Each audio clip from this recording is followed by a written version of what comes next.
Well, hello, Fort Worth. How are you on a Sunday morning? Pretty good. I want to welcome you to Simmons Sporting Goods All Things Hunting Podcast. It's pretty good. That was really good.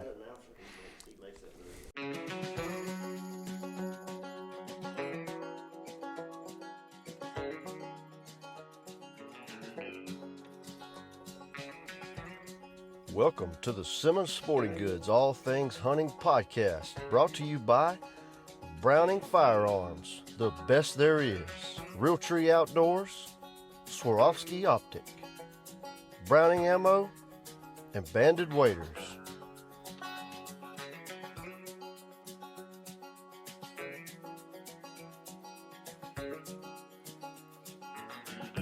Here's your hosts, Caleb Wallace, Cole Barthel, and Kyle Barefield.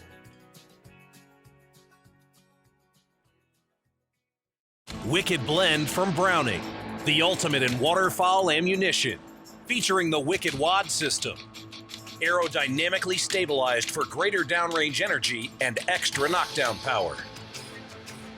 Loaded with precision bismuth and plated steel shot that delivers high energy retention with consistent tight patterns for cleaner kills and easy retrieves. Wicked Blend from Browning, the best there is. Welcome back to the Simmons Sporting Goods All Things Hunting Podcast. See, our environment's a little different here. We're normally at the store, but today we're at the NBS show. And if you're not familiar with the NBS show, it's a buying group show. It's where Simmons comes and meets a lot of their vendors and places their orders, for the year. Rev, he went to the ATA show a couple weeks ago. We'll get into a little bit about how that was later, but at this show, this is where you're actually writing most of your orders. And how's it been going? And one question most people ask me all the time and stuff when you come to these shows is, how do you know what you want to order, like how much, Well, I mean, a lot of preparation goes into, just the attendance of the show. So we've been working for 3 or 4 weeks, looking at last year's sales, scouring through reports. A lot of our salespeople have already sent us new product catalogs. We're talking with them, meeting with vendors. But this is where you actually get to put your hands on all the new stuff, get to look at the cool stuff, and then sit down and write your orders. We try to get by and look at everything, maybe pick up something new, see what's on the market, and this is where that happens. We've been here since Thursday, and got one more day. So. Yeah. Well, I'm working the booth also for Mojo Outdoors, and got to meet Doug. This is Doug Roberts. Do an official introduction, but works from Conquest Scents, and he was across the booth from us. And a lot of times at these shows, you're sitting around waiting for people like Rev to walk down the aisle, but somehow they always avoid our aisle. Seems like they're on every aisle except our booth's aisle. But during that time, a lot of downtime, so we got to talking about deer hunting, and all three of us very passionate about deer hunting. But Doug has an extreme knowledge, based on your business and your livelihood about deer and certain things. And so we got to talking about CWD and EHD in particular. And a lot of people, including myself, Rev, we don't know a lot about those diseases. I know enough to be dangerous and probably say the wrong thing.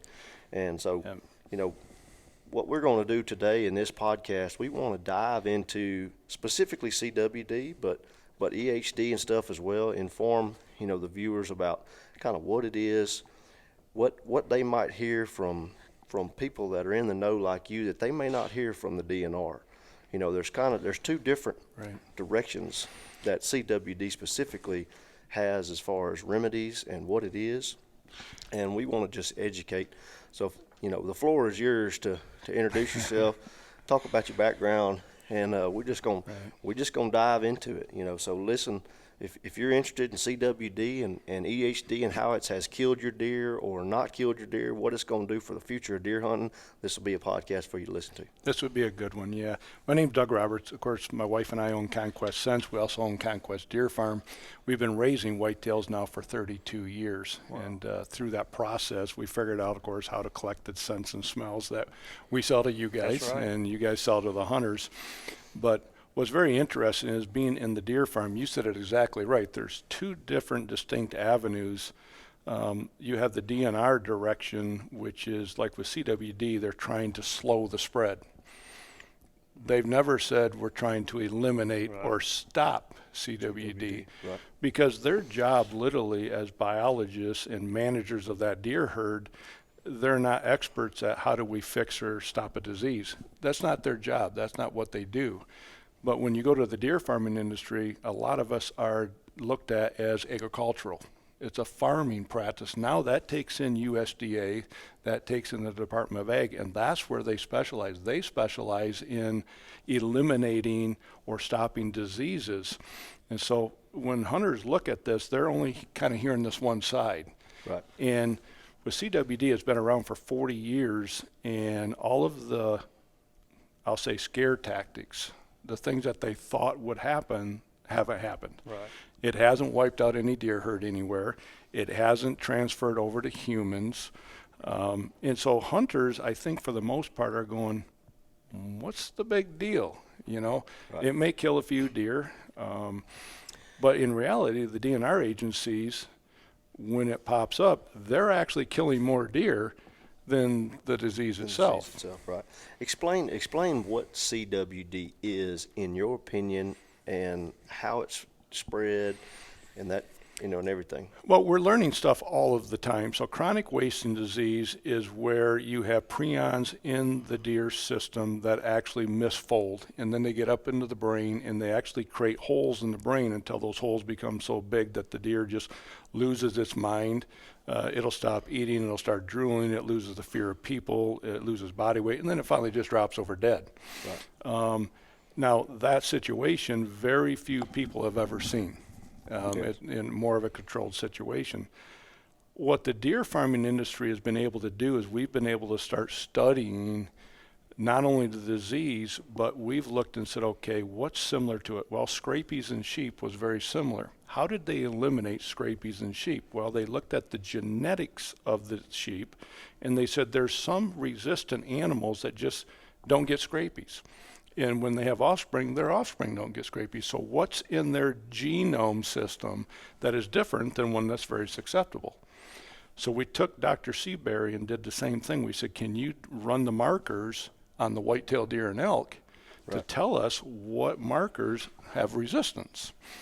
And Dr. Haley did the same thing. So what we've been able to do is literally start breeding for resistance to CWD. So even if we have an infected environment, these animals just cannot pick that up where these very susceptible animals can. And we're eliminating the susceptible. Therefore, we're literally feeling we can breed CWD right out of the deer farming industry. Right. But that's in a controlled environment, right? Exactly, a very controlled environment. So we're now looking and going, how can we take this information and move it out into the wild deer herd? First thing we got to do is we got to get the DNR agencies to look and go, it's a possibility. That's a tough one right there. That's just the truth. Mm-hmm. But we now know, like in Michigan, we've got the DNR agency that they're starting to test some of the deer in the state when the hunters harvest them. And we're going to start finding pockets of susceptibility that we're going to want to eliminate. And then we're going to find pockets of resistance that we want to let naturally multiply. And over time, we can change the entire deer herd structure by managing it that way. That makes sense. And we really believe that's one of the good ways that we can change this. When you talk about the environment, how they pick up the disease, explain that a little bit for somebody that doesn't understand how it can be spread or how a deer can get it. It's evolved a little bit over time, so we know that these prions can live in the soil for many, many years. in almost any type of environment. We know it takes over 3,000 degrees temperature for so many minutes to even kill it off. What it does is it actually creates like a coating over itself and protects itself. It's a very hard disease to kill off. Right. But what we're also finding is that it's traveling, it seems to travel the waterways. And it's in the water systems where we find more concentrations, and that would make sense, is because they're urinating there, they're pooping there, they're drinking there, and so you're getting that complete transmission through the system. And so if you can start concentrating on the waterways and keeping those areas fresh or cleaned or moving them as a hunter, the chance of it being spread is slowed down greatly. Yeah. The initial fear of CWD, from what I can remember, was it's mad cow disease in deer. Right. And has that been proven or studied? Like, I mean, you said earlier, it's never jumped to humans. Right. But is that fear why DNR is going through the big deal, or is it because they think they're going to lose the deer herd? Well, originally it was losing the deer herd, and yet it's spongiform encephalopathy. It's kind of a hard word to say. In mad cow disease, CWD, scrapies are all in that big category, okay? Mad cow disease is a totally different form than scrapies. Interestingly, USDA's infectious disease side of their has just finished a study, and what they've literally done when they've looked at CWD and they went back and looked at scrapies, the markers within that disease are almost identical. And what they really have decided on is scrapies has literally just jumped species. From sheep to deer. From sheep to Right, deer. because think of where it started. It started out west where the sheepers, these cattle, these sheep farms, just let them graze free range. And not only so is it in the soil, but they're drinking out of the same water sources. So when you're drinking out of the water sources, it makes sense that it could just easily transfer over.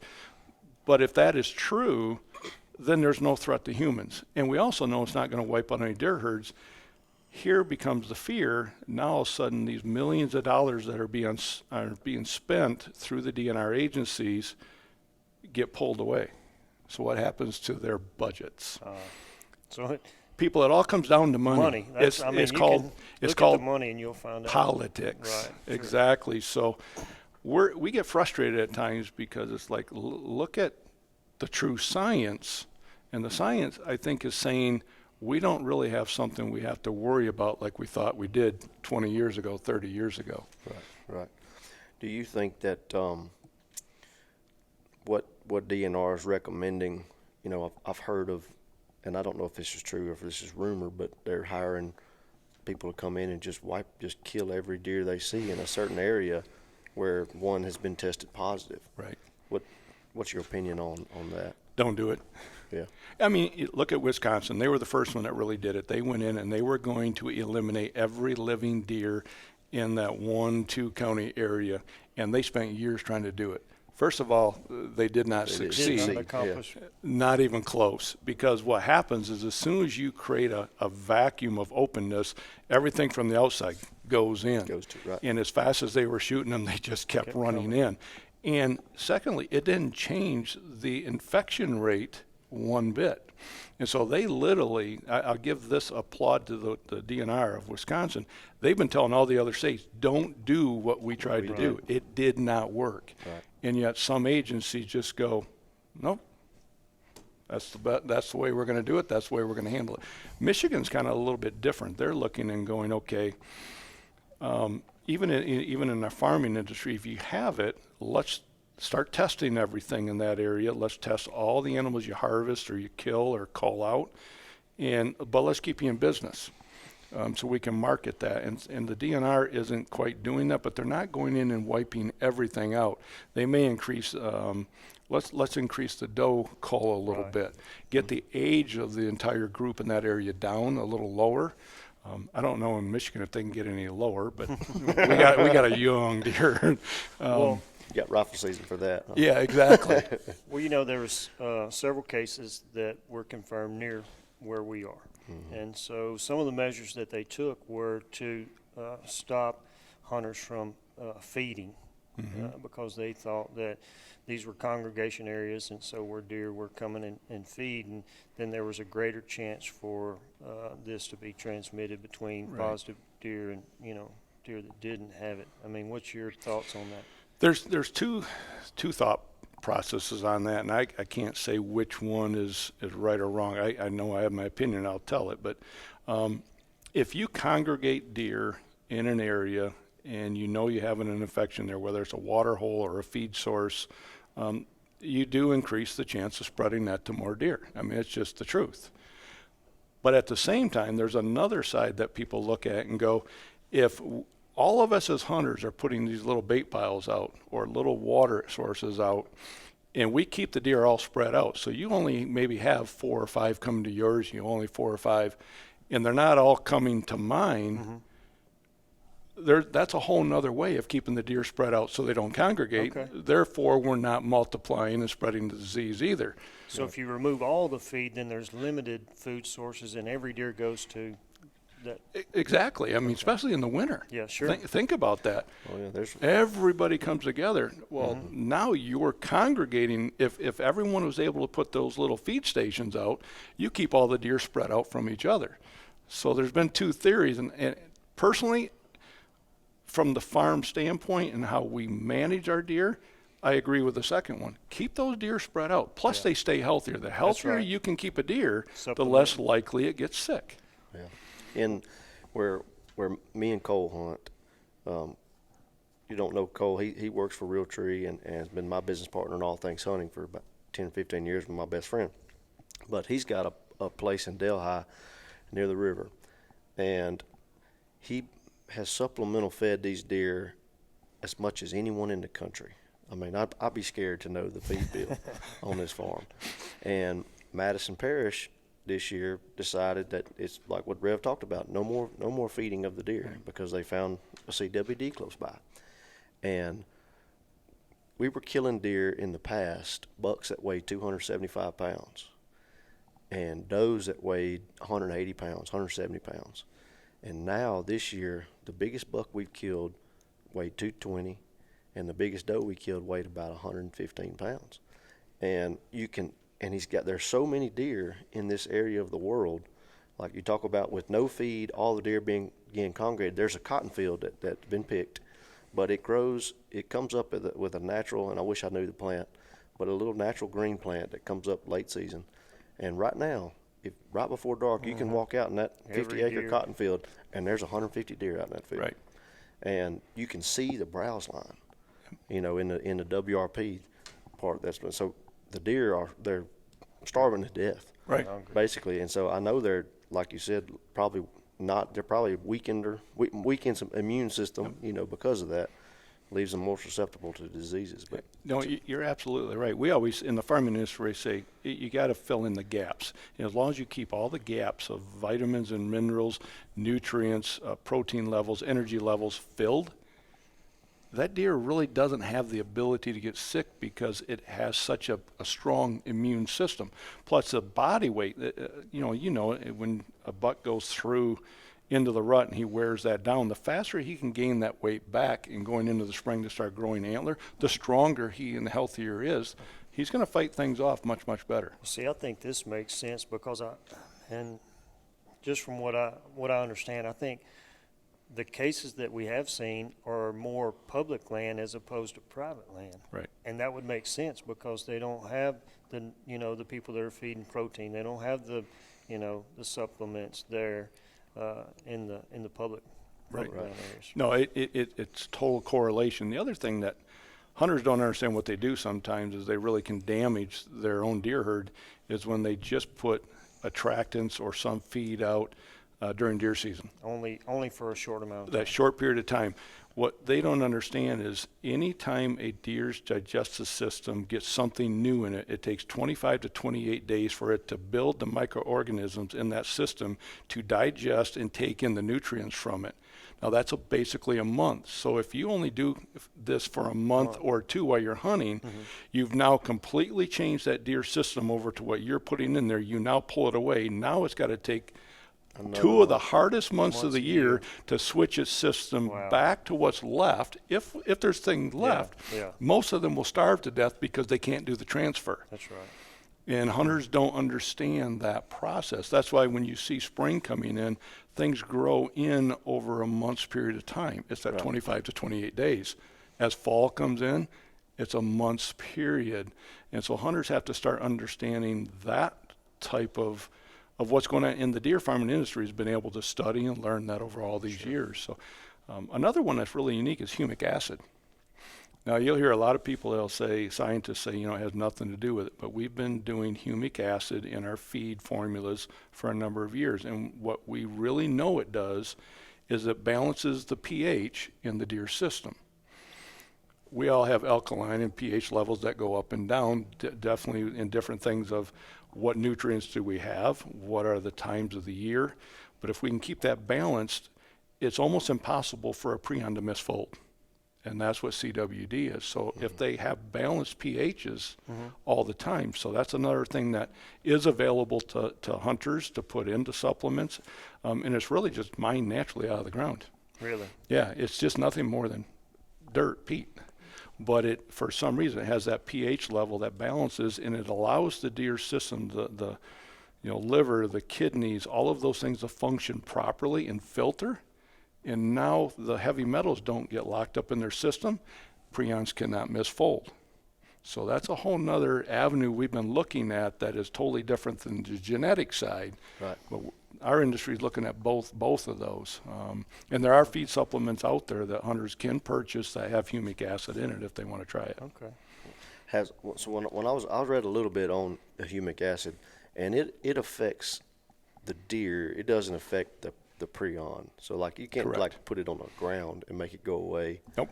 It's just Right. that deer. I Right. understand. What it's simply doing is when they ingest that, it naturally balances the pH in their system, and it keeps it balanced. Therefore, everything seems to work better, which builds their immune system, gives you a healthier animal.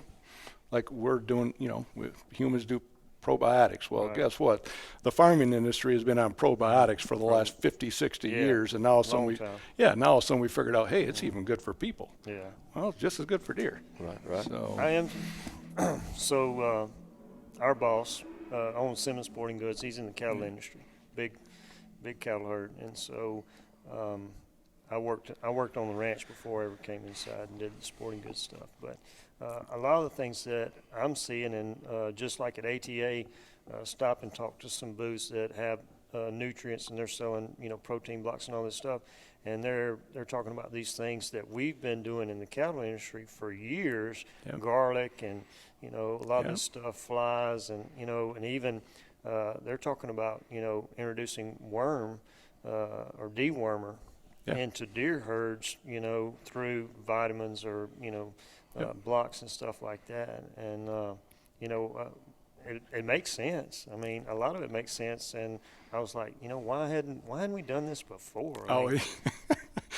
We're all asking that question. The farming industry, truthfully, has had it figured out for a long time, and it's just taken us a long. I don't think the hunting industry, the hunters in this industry, have been ready for herd management up until now. The hunters that I'm seeing now and that I talk with are starving for information. They're starving for education. They're starving for the new things because now they're willing to spend the money to really make their deer herd where they're hunting healthy and maximize antler growth potential.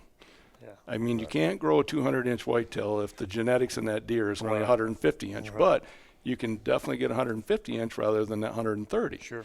And hunters are willing to spend that money because it does, farming, it costs money. It costs money. Sure. But Well, it's a wonderful transfer.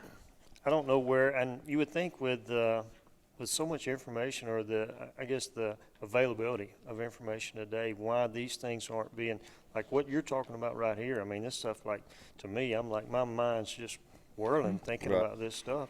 And like, why isn't somebody else talking about this? Why aren't we having these conversations? Why aren't, this information, readily available to hunters? And I don't know who would be responsible for that, but I mean, I think it's a little bit you know, like in your industry, you make a living off of a deer. Right. And farmers and farming, that's their livelihood. The deer hunting is recreation. Right. And so it's a little bit, Right.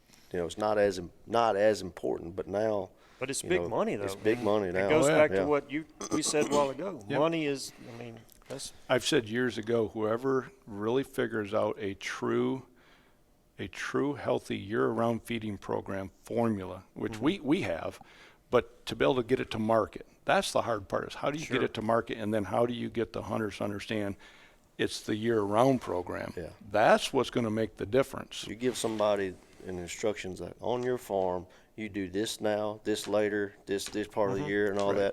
that, and then they can see the results. I believe you. I think that, you know, people would absolutely. gravitate. I think towards there's that. opportunity there for somebody, you know. Yeah, there is. You know, like March and August are what we call the transition months, from winter into spring and summer, and then from summer into fall and winter.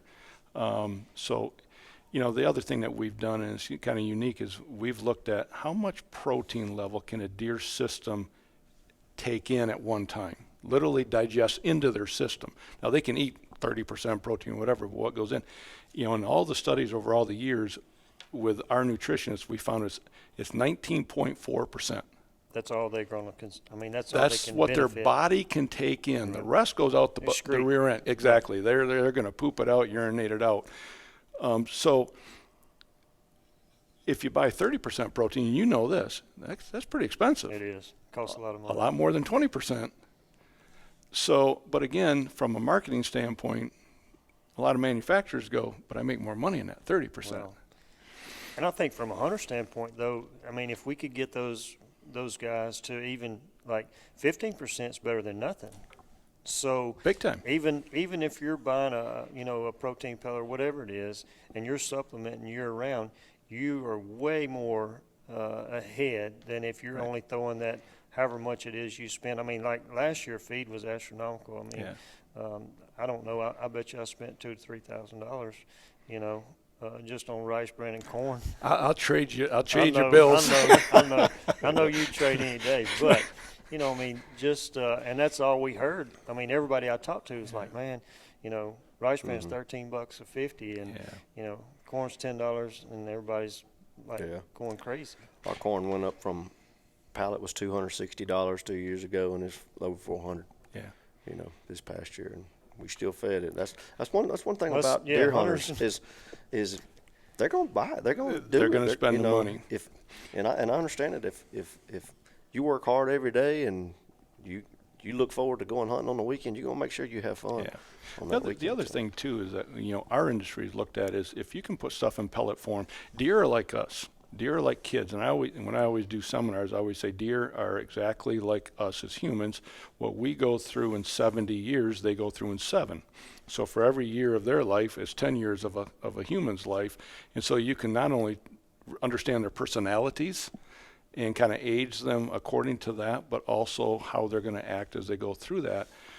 But they also, when they look at feed, if they get to pick and choose, they're going to go pick out the things they like. They may not get everything that they need. If you put it in a pelleted form, they don't have an option. That's right. And so a lot of our industry has gone to a pelleted form. The other thing is keeping it off the ground. I mean, you've got coccidia, you've got giardia, you've got so many bacterias in the ground that once it gets into a deer system that can multiply and work on it, especially fawns. In the calving industry, I mean, if calves get coccidia or giardia, they're dead. You know, they just drop over. So, you know, we can medicate through our water and feed, but in the wild, try to keep your feed off the ground. It just keeps it much cleaner and healthier for the animals. You talk about medicating the deer in the feed. Currently, and you can dive into what y'all have done on the genetic side of CWD as well a little bit.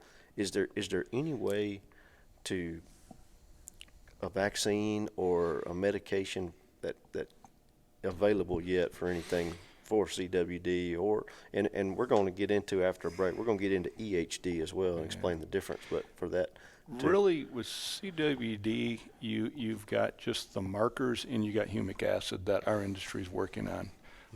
And both of them seem to have very positive results. Now, I can give you one study that actually was on a podcast or a radio show. There's a farm up in Wisconsin, the Fleece Farm. It's been there for many, many years. We know the last 3 years has had 60% incidence of CWD on all the animals harvested out of that hunting ranch. And these are older bucks. These are of all ages. 60% is high. That's big. Okay. That's big. Big. And we know the infection is all through the soil, the water system. What they did is they went in and they wiped out all the GGs, which are highly susceptible to CWD.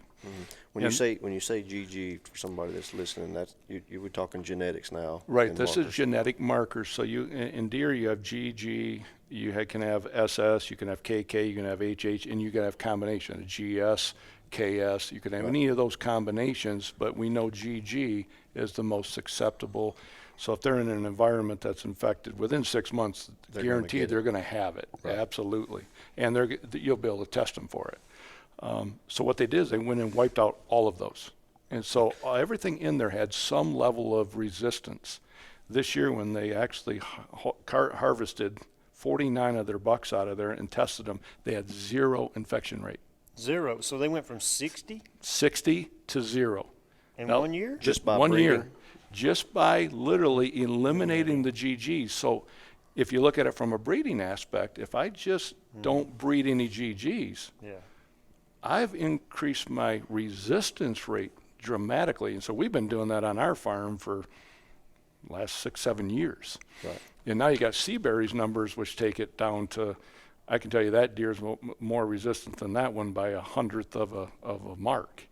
Because he's doing like 50,000 markers now compared to 6 or 7. Right.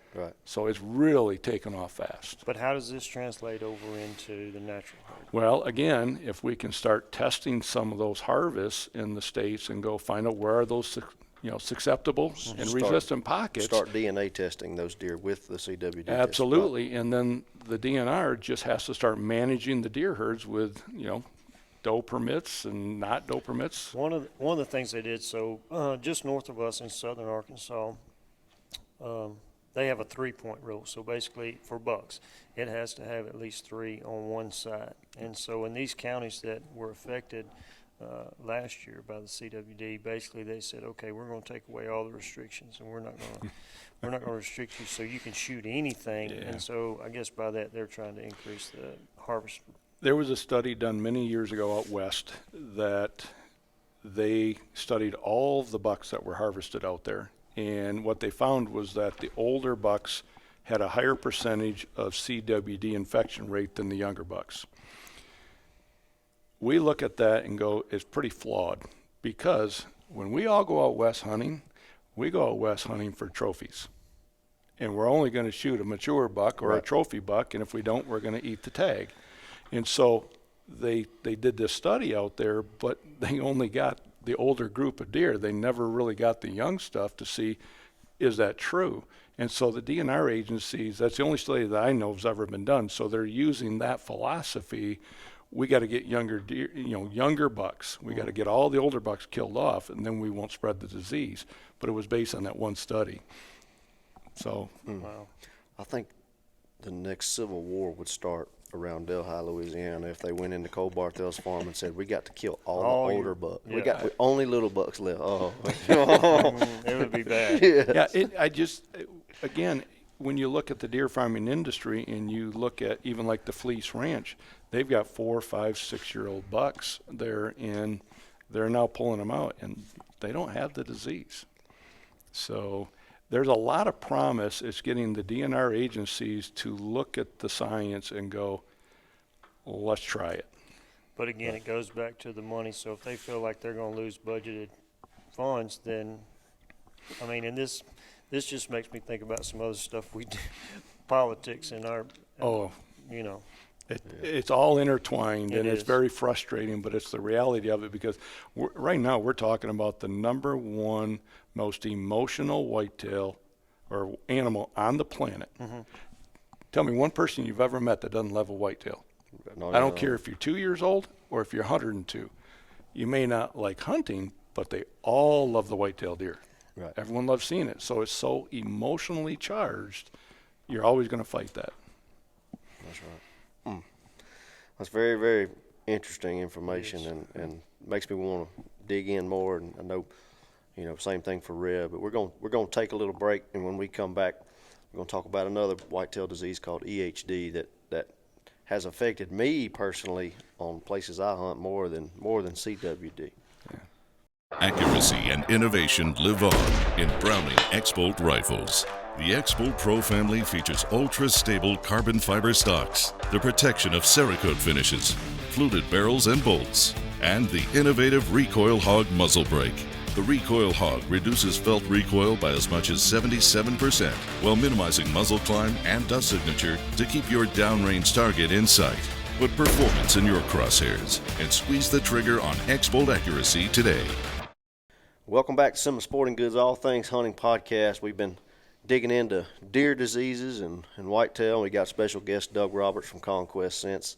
He's about one of the most knowledgeable deer men that I've ever met, so I appreciate you being on the podcast and your insight to CWD. Absolutely. I'm a deer nerd, and Rev is too, and so I'll make 3. Yeah, so we like talking about this, but we've discussed CWD, and I hope everybody listening, you've got more good information to help you understand that better, because before we sat at this table, Right. I didn't know a whole lot about it, and I feel a lot better, listening and talking, and I know there's a lot more to be learned. But another disease, and a lot of people confuse the two, CWD and EHD, and so if you want to, Rev, you can talk a little bit about it too, but Doug, we'll get into kind of the differences, and I know, like, personally, and Rev hunts a lot in Illinois. I used to hunt in Illinois, and I had a lease in Calhoun County, Illinois, and it's probably 7 or 8 years ago, it was like a mass extinction in September on our place, where just deer were dead everywhere. Like, the smell on our lease of dead animals was unbelievable, and we lost, I don't know a figure, but if I had to put a figure on it, we lost 80% of our deer herd. And our lease was never the same after that for a number standpoint. But the silver lining in that was the ones that did survive, I guess it took some pressure off the habitat. We killed our biggest bucks we ever killed 3 years after that. Mm-hmm. But now it's gotten to where it hit us on that lease every couple of years, and so we could never really establish the age structure that we wanted back, and we ended up giving it up because the landowners we were leasing from, they still wanted to charge the same price as we were paying when it was unbelievable prime hunting, and we just couldn't afford it anymore for what we were killing.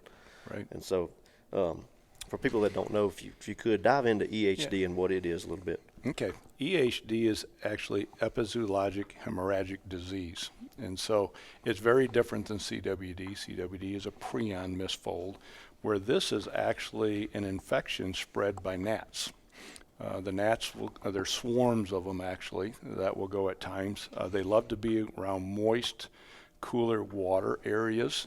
That is why lots of times hunters will say, well, it seems like more of the bucks get killed off than the does. And that's true, because when the hot part of the year, those bucks go into the cooler areas, they get into the moist areas, these gnats will get in there, they'll bite them. And what it basically does is an infection that goes into their system and starts to explode their blood vessels through the system. It's a horrific disease because they overheat, and you'll always basically find them in the water or by water, because they're literally trying to cool themselves down as all of their veins and arteries are exploding within their system. I mean, you think about that, it's just, it's a horrible thing. And a lot of deer people have seen it, they'll actually go in and drown themselves because they want to stay under, trying to cool and get away from the gnats. The other thing, a hunter will always be able to tell if it's EHD, because there is nothing that will eat it. I got you. So it'll decay, not even coyotes, buzzards. A vulture, a coyote, nothing will ever touch that animal. And it's something to do, we're thinking it's something to do with the way all of the blood vessels and everything rupture. And it goes back to kind of like the smell you're talking about. It's a different type of death smell. It's horrific. But these gnats basically were always in the south, and as temperatures, fall's coming later, spring's coming later, the time frames of seasons are changing. They're consistent, but they're changing. While the wind currents are coming more south. We've had more south winds up there in Michigan on the farm than we've had in a number of years. Well, those gnats get into those wind currents and they start coming north, and they're coming further and further north now. And what we're also finding is that the way the topography of the ground is that wind currents follow channels of valleys and or over through little openings of the mountains, and those are the areas that are consistently over and over every couple of years getting hit so hard. Right. Well, that's the natural wind current that they get up in, and then all of a sudden the wind dies and they drop, and deer in those areas, they're going to get wiped out. The good news is this. Our industry, there's 3 strains of EHD. 2 of the 3 strains, we have created a vaccine. Okay. So we literally can go and vaccinate our deer. We got to give them a shot, and then 2 weeks later we give them a booster shot, and we can literally create an immunity to those 2 strains. They may get sick, but then that immunity also gets passed on to the offspring. And we're real close to getting that 3rd strain figured out with a vaccine. The problem when you want to transfer it to hunters in the wild, we haven't figured out how do we get that vaccine into a feed formula. Right.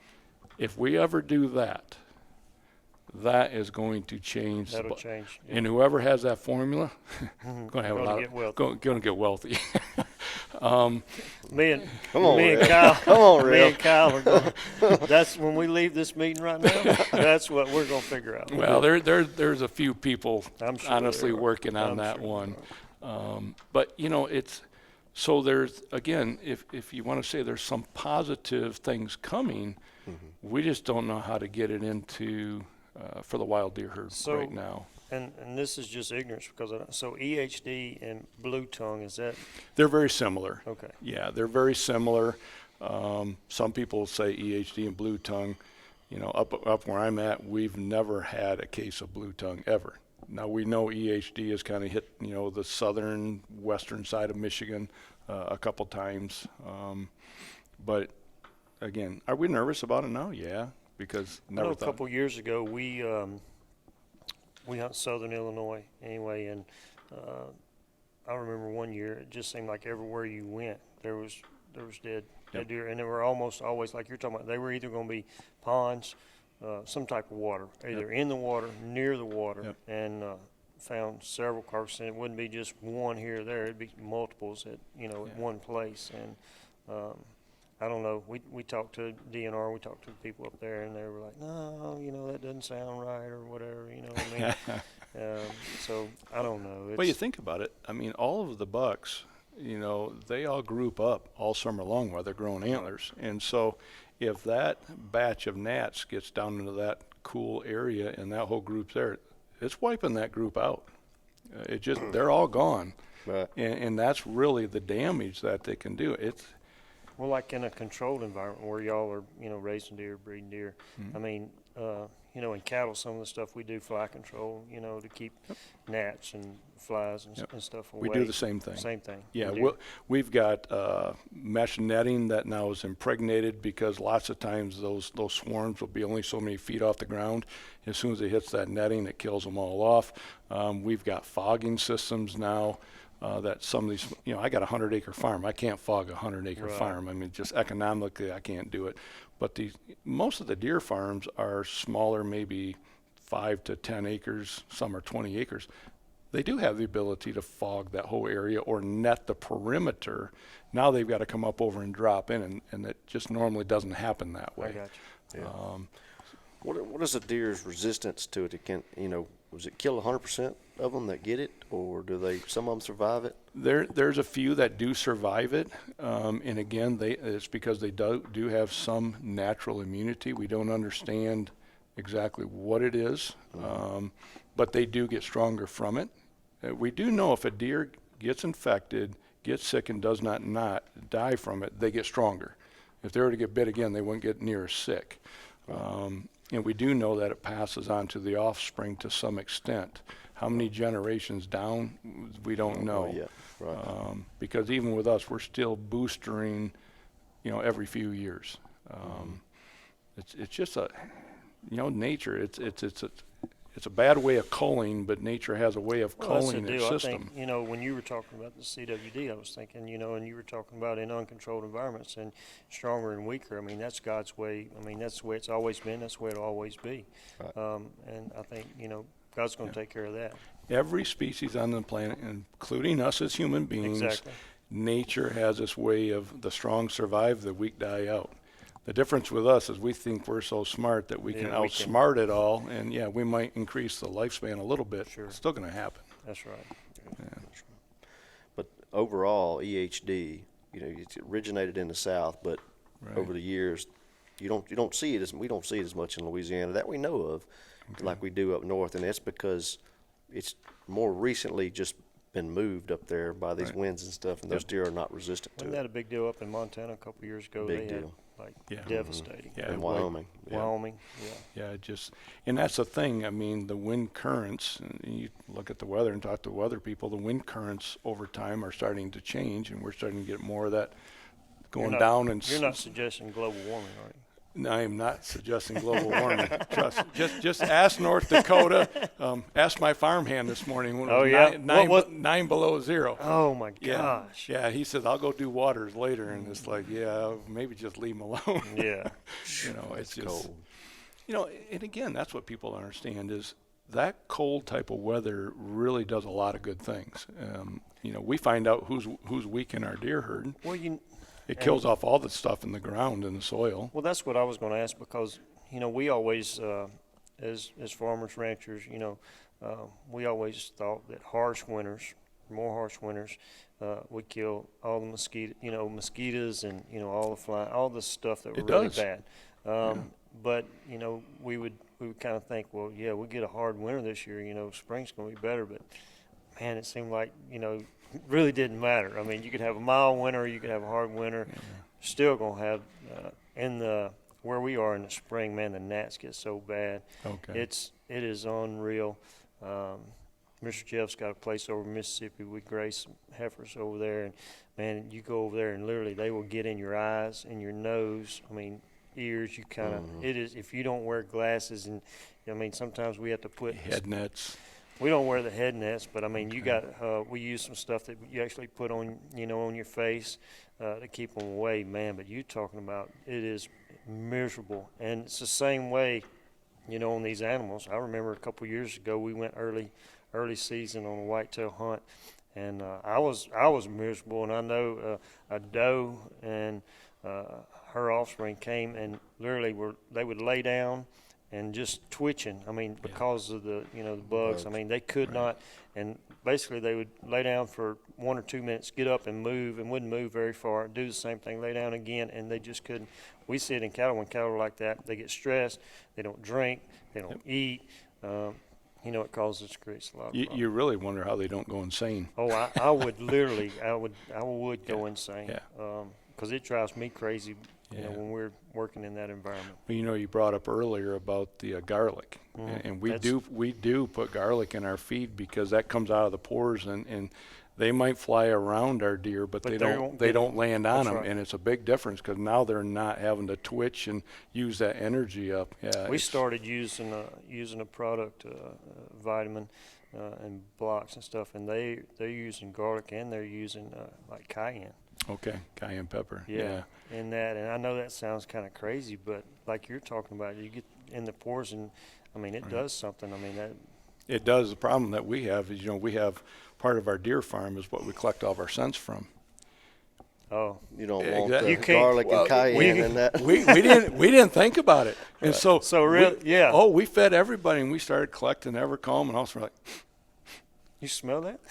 we did, and we had to throw it all away. Because you could literally smell the garlic, in the scent. In the scent as we process it, and we're like, oh, so I had to. I'm gonna give you a plug, man. That Evercomb, that's good stuff. We have been so blessed that we just everything that we've done has happened kind of by happenstance. And when that came along, you know, just literally our worker just had it all over him. And I said, well, you stink like a herd of deer. And I just went, oh my gosh. Yeah. What's the perfect scent? It's just all the deer smells together. It That's just right. makes them feel Herd comfortable. scent. I mean, it's, Yeah. I started using it a couple years ago, and it's, I mean, that's my go-to. How do you use it on a hunt? So usually whenever I get close to, we hunt a lot of public land walking in, and what I like to do is whenever I get within 400 or 500 yards of where I'm going to hunt, climb, or even on the ground, I like the stick, and I just rub it on the inside of my boots, and slip in, and then once I get usually in a tree, I'm going to turn around and put it on the tree behind me, and it is. I've seen it. I've had deer they'll walk the trail in that I came in, and I mean It's a weird. it is the weirdest thing I've ever experienced in my life. I mean, and I've tried to use a lot of different stuff, and man, a buddy of mine turned me on to it, and he was like, hey, and of course whenever I came into the store, and I was like, oh yeah, that's the stuff, and so I mean, we have a ton of people come in and they want to know what do you use and whatever, and I'm like, well, look, I mean, I can tell you from experience, this right here, it works. Yeah, we've had more store owners, managers go, it's Evercomb's the #1 requested scent by hunters. They walk in, and if we don't have it, they will not buy anything else other than that. And it's kind of neat. We just never would have. And it's one of those things that, I mean, and we have a lot of people that ask, for our opinion on stuff, and I'm like, hey, look, just try it. If it doesn't work, come back up. I'll give you money back on it. I mean, no problem. But I have that much confidence in it that I know. Yeah. You're not giving your money back. No, Yeah. they come back, and that's what they say. They're like, man, that stuff works. I think, just paying attention to deer and all that, and we feed a lot and stuff, is that deer use those type of scent, like a deer. That's how he finds his food source, not by listening and seeing. It's by smelling where other deer go, following that trail. So I think they're accustomed to doing that. And feeling safe. They don't have to see them. Their nose, if their nose knows it's smelling They're real, smelling deer real, if they're in a good area. Right. Let me tell you, and this is something, I think I shared this with Kyle, or it may have been Cole, but had something happen to me this year. A buck was chasing a doe, and she had came by a couple different times, but about the third time he chased her by, it was like whenever she caught that scent, she came and got right under my tree. And I've never had that happen before, and the only thing I could really attribute it to was maybe she felt like that herd scent. She felt safe there. And literally, she would, whenever he would posture and come this way, she kept me and my tree in between her and this buck. And I was like, and it was like she kept looking up at me, but knowing should have been danger. Dude, you gonna help me out? Exactly. Smelling it. Yeah. I think what you get is, does when they're being chased have one of two options. They either can get into another group of deer, and then the buck's got to figure out which one is it again. And they go chase somebody else off and give her a break. And I think that's what you had right there. Is she thought, hey, there's deer here, so let him go chase somebody else. Or the other option they've got is they got to run through really thick stuff that the buck just has to slow down to work himself through, and it gives them a chance to catch their breath again. Right. So yeah, it's been a blessing. It's been a lot of fun to hear everyone tell us how they use it, and there's really not a wrong way to use it.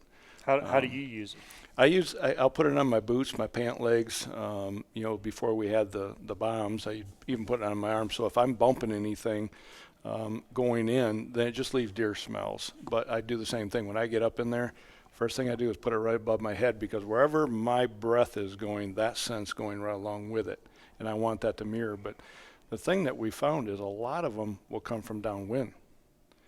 Those deer are going to come from downwind, and hunters just go, I don't get it. My scent's going, yeah, but all that Evercomb smell. So they want to come up and find out who's up here. Well, now there's your opportunity. I try things too that I'll blow areas up, because I'm trying to push the pushing the limit. I'm pushing the limit all the time. I say it all the time. We're not deer hunters. We're scientists in a tree, because Yeah. everything is an experiment. From letting this buck go to see what he comes back next year, to testing different scents, to feeds. Yeah. We're always out there experimenting. Yeah, my most fun thing is trying to take the right genetics and can I create that perfect, we all have that perfect buck in our mind that we either want to harvest. For me, it's either harvest or grow, and really it's grow. And I've come very close, but I want that perfect 7x7 typical, 30, 32 inches wide, 33-inch beams, 15-inch tines. And I've been there, except he split his brow tines, and everyone's looking at me like, you're worried about, I'm so upset about split brow tines. And it's a 240-inch whitetail. Man. But you've come close. But again, if you don't work for that kind of perfection in what you do, even in our scent products, we never cared about being the biggest. We simply want the very best premium scent products, and you guys just are able to get it out there. So it's been a blessing. Do you use the Evercalm during the rut too, with kind of more of your rut type scents? Evercalm is all the time, year round. Right. And when I say year round, like right now, we've got cameras out. We're just monitoring stuff. We've got Evercalm out in front, one way or the other.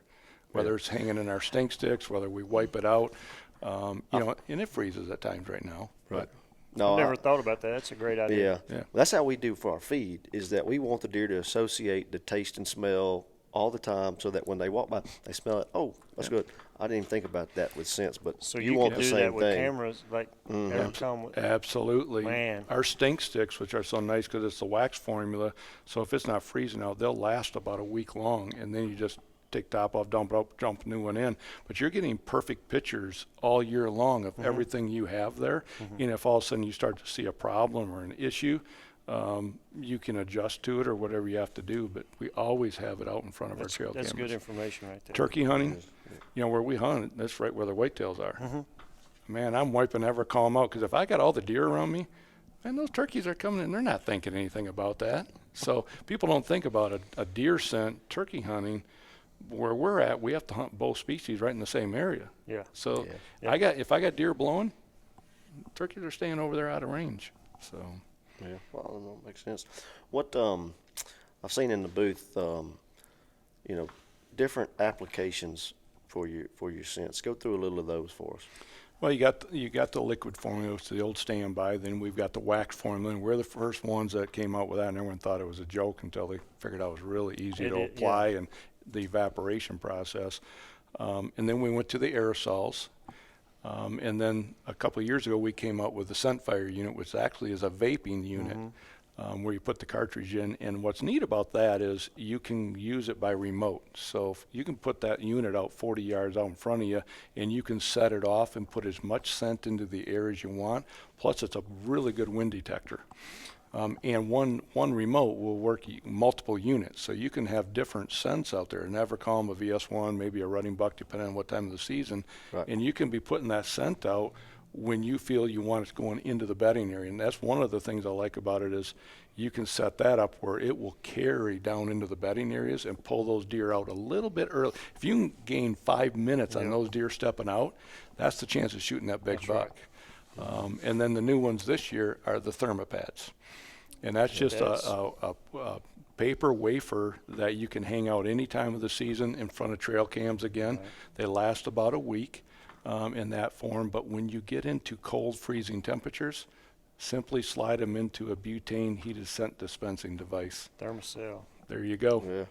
Yeah. And now for the first time, the industry, this is the biggest thing in all of the years we've been doing this. I keep saying, how do we get scent into the air when it's freezing out? Below And freezing, we finally figured it out. So it's really When I saw that, I was like, this is game changer right here. Yeah. And we're hoping to come out with our own unit. That's our goal, because But, I mean, still, and like you said, you can use it standalone. You don't have to have the exactly.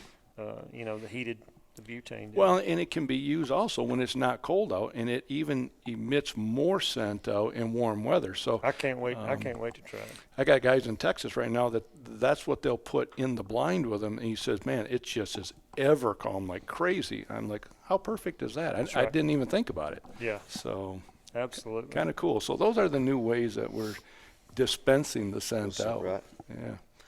I like it. That's cool stuff. I've never used scents as much as I should, probably. But and you tell me if I'm wrong with this. I always, when it gets kind of the rut time, I gravitate toward a rutting buck and I use like a, that buck scent more than the doe scents. But what would be your opinion on how would you use them? Use the two. Give somebody some information that has no clue about when or what to use. Well, use these I scents. honestly, what you're doing is correct, because when you're hunting in areas where the deer herd is very well balanced and you have mature bucks in the area and you have multiple mature bucks, the rutting buck, the competition scent actually becomes more effective on those bucks than a doe that's in heat, because they have to eliminate all competition in that area. So they become much more aggressive. So a combination of Evercalm, put a buck decoy out, put Evercalm on the underbelly, and then you put that running buck on the tarsal glands down on the hind legs and stuff, and really get it on there where it's strong. I'm telling you what, those mature bucks, they're coming. They're coming. They are absolutely coming. Now, on the other side, once the rut's done, I actually like to go to a doe decoy and then use the VS1, because all of those bucks that are there are still looking to breed, but all the does are bred. You're the only one out. That's right. I mean, you are it. They're looking for that. Exactly. That one doe that's left. You're it right there. Right. Now, a lot of guys will set it right out in the middle of an open field, and that's a doe that's in heat is not going to normally stand in the middle of an open field. They're going to stand right on the edge of the wood line. They might be just inside the wood line. So you've got to understand, where are you going to put that? But then you just Evercalm on the belly, VS1 on the back end. Put the scents and the smells where they should go on the animal. A lot of people forget that, and it's like, no, they're all going to go downwind, and they know where it should be. That's right. Right. So put it where it should be. Yeah. I like it. Well, thank you very much for Oh my Yes, goodness, sir. thank you being guys. on This the is awesome. podcast. And I've enjoyed it greatly. Absolutely. Like you said before we started, anytime we can talk about deer, we enjoy it. So, Yeah, well, you can get me on a roll on this stuff. Well, well, for people around the Simmons Sporting Goods area, you can definitely come in the store and buy the Conquest Scent products, the Evercalm. Rev, you might need to stock up on some more we may have to after this may have podcast. to write another order. Yeah, but, Well, we appreciate what you do for us. Absolutely. I mean, it's a wonderful Well, fit I mean, for both. it sells itself. It's one of those products. If you can just get people to try it, they're going to come back and get more, and they have to have it. Yeah. We're happy with our customers, that's for sure. So. And then follow us on social media. Follow Conquest Scents. If you got any more disease questions, CWD, EHD. If you didn't quite understand something we said, send us a message. We may have to send it over to Doug to get his expert opinion on it, but we'll answer it best we can. So appreciate y'all being here and enjoyed it greatly. Yes, sir. Sounds good. Thank you. What is it that distinguishes the best? A wanting to defy reason, disrupt industry, and captivate the imagination. To be better, you should look further, dream bigger. Aspire by Bandit. Superior.